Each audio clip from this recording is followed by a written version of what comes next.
Parece que finalmente aquele momento que, pelo menos eu esperava, está acontecendo. Então, desde que eu iniciei esse canal aqui, né, e iniciei as atividades da Argento, ao longo dos vídeos eu discuti com vocês aqui cenários e eu não vou falar previsões, porque eu não acredito em vidente, mas simplesmente analisando a lógica das coisas e vendo, né, causas e consequências, né? Você vê a causa de algo se manifestar e você já espera uma certa consequência. Eu sei que existe ainda muita fé das pessoas na atual ordem das coisas, né? Mas, sinceramente, eu tava pensando nisso agora, né? É, Antes de eu abrir a Argento, eu queria muito ir para o Canadá. Então, como, né, quem me acompanha há mais tempo já sabe que eu mencionei isso em alguns vídeos. Eu sou geólogo, né? E gosto de mineração de metais. E o Canadá, assim, é um país que tem, né, além do clima me agradar mais do que o clima no Brasil, né? Ainda mais naquela época que eu trabalhava na Amazônia, né? Então eu não gosto de calor. Eu queria muito ir para o Canadá e avaliei, pô, eu tava ali já pronto para ir. E quando o Trudeau ganhou, eu achei melhor não, né? E aí aconteceram todas as outras coisas nos anos subsequentes, né? Que você já sabe muito bem, espero que não tenha esquecido. E conforme a gente vai estudando e, né, para mim, acompanhar o mercado de metais é uma realidade, né? E não tem como você desvincular acompanhar metais do cenário geral de economia, de endividamento de bancos, da questão de crédito, endividamento dos governos, conflitos, né? E aí você vai juntando todos esses fatos e você consegue mais ou menos traçar uma linha de como as coisas tendem a se manifestar. Mas o que isso tem a ver com a prata, né? Por mais que fale-se muito de ouro e talvez não tanto quanto fosse necessário falar, né? Porque em nenhum momento você vê alguém falar assim: será que o Brasil tem o ouro que declara? Será que o Brasil não deveria ter mais ouro nas reservas? Né? A gente vê que existe digitalização de tudo, eles querem saber tudo que você tem, tudo vai ser contabilizado de forma digital, etc. Né? Eu acho que existem meios de você blindar isso aí, mas não está totalmente livre de ter que apresentar informações para o governo e você sabe que eles vão vazar as informações, né? Como aconteceu aí dias atrás e vazarem as informações de quem tem, uh, vamos dizer assim, né, armamentos e munições, etc. Né? Não está seguro, né? E eles não se importam com isso, o que eles querem é o controle, né? Mas, por exemplo, essa questão de aluguéis, imóveis e pagar aluguel e declarar e pagar imposto, né? Eu já falei algumas vezes aqui que eu acho que é melhor na situação atual das coisas, certos imóveis, né? Em vez de você ter certos imóveis, é melhor que você ter prata, porque é melhor você ter prata, porque você não vai ter aquele incômodo de gerenciar um imóvel, né? E ter que fazer a contabilidade de quanto entrou, quanto que saiu, quanto que você recebeu do aluguel, sem contar as outras questões do inquilino estragar o teu imóvel e você ter que cuidar com segurança para que não invadam e roubem os fios e por aí vai, né? Então, eu simplesmente olho e penso, poxa, né, eu não vejo na atual conjectura nada mais interessante do que metal, né? O pessoal vai querer falar de cripto, eu não tenho assim aquela postura de ir contra cripto, né? Eita. E porque assim, Eu acho que é uma tecnologia que faz parte do sistema que eles tentam implementar, né? Então ela vai ser promovida de algum modo, mas eu não acredito que isso vai durar muito tempo, porque a tecnologia evolui, se torna obsoleta, algumas coisas, um computador ali quebra. Ah, pode não acontecer? Não, pode, mas e se acontecer e você está lá dentro da cripto totalmente comprado, são riscos que você tem. Nem a prata é 100% seguro. Nada é 100% garantido na tua vida. Isso aí é uma realidade, né? É uma lei natural. Você não tem a certeza de nada, né? Só da morte, né? E pagar impostos, né? Uns mais e outros menos. Mas nós temos a queda de braço, né? A China se levantou como uma potência nas últimas quase 3 décadas agora, né?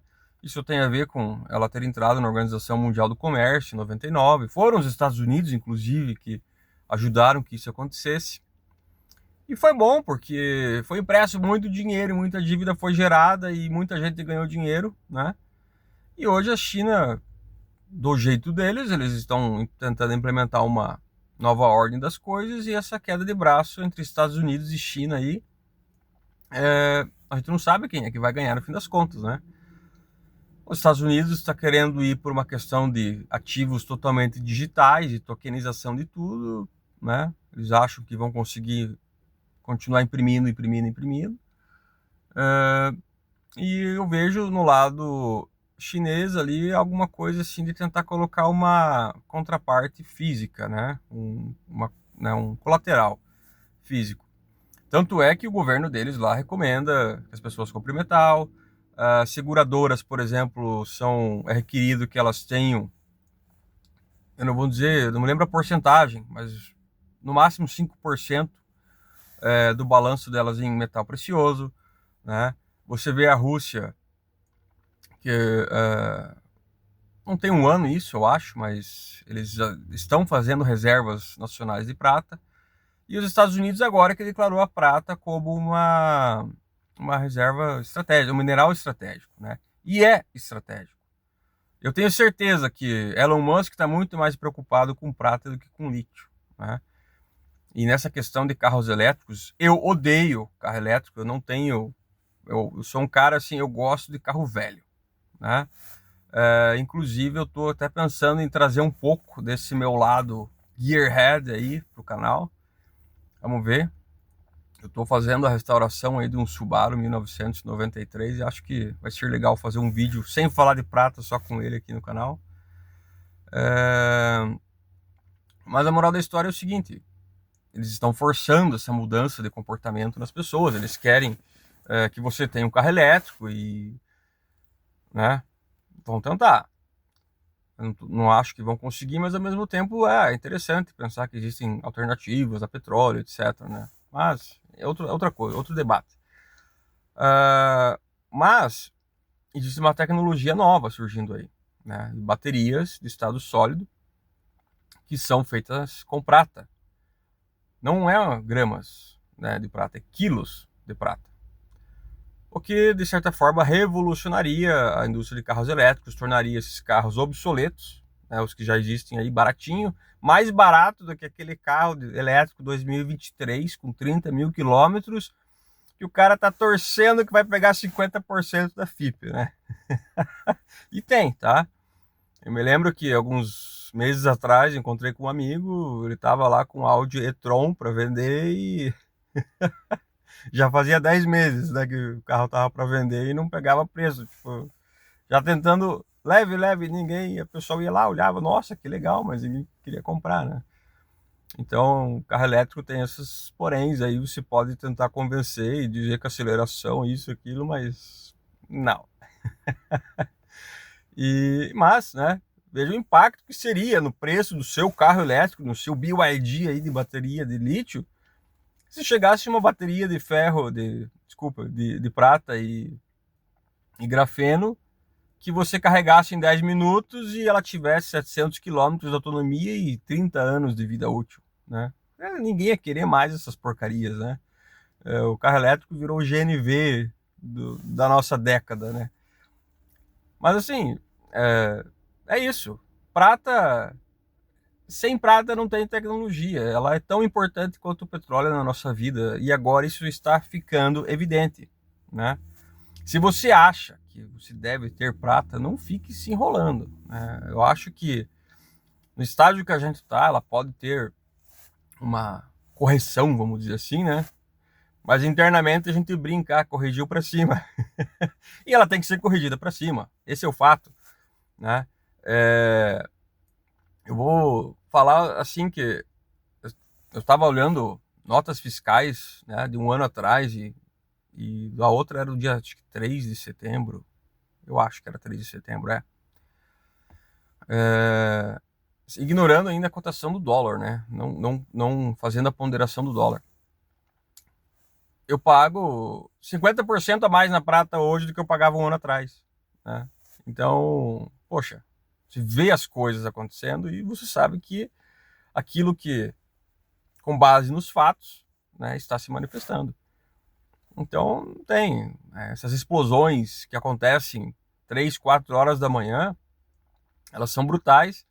E eu tenho para mim, já falei isso aqui, que um dia ou outro vai lá, num domingo para segunda de madrugada, vai dar uma explosão de preço, né? Se isso acontecer, eu fecho o site, porque eu não sei o que vai acontecer, né? Isso aconteceu no passado, em 2020, quando ocorreu o short squeeze, vários vendedores de prata fecharam as suas lojas até entender o que estava acontecendo. E por quê?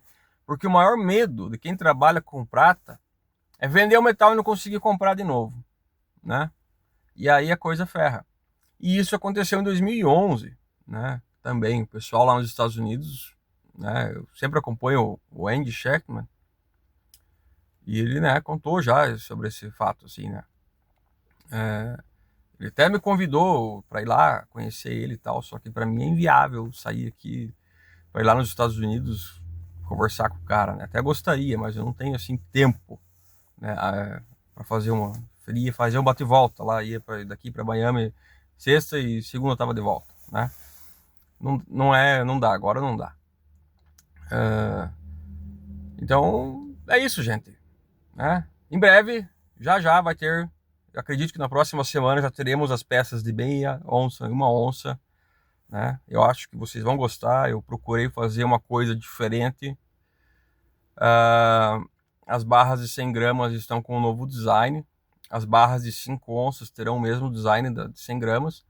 Vai sair a peça de 1/10 de onça de prata e 1/10 de onça de ouro. Então, aguardem, né? Vai ser legal. E eu acho que tem umas outras ideias que eu quero trazer ainda, assim, né, no desenho das peças, mas vai demorar um pouquinho mais. Primeiro, vamos focar no que é mais importante, né? Muito obrigado e até breve. Tchau, tchau.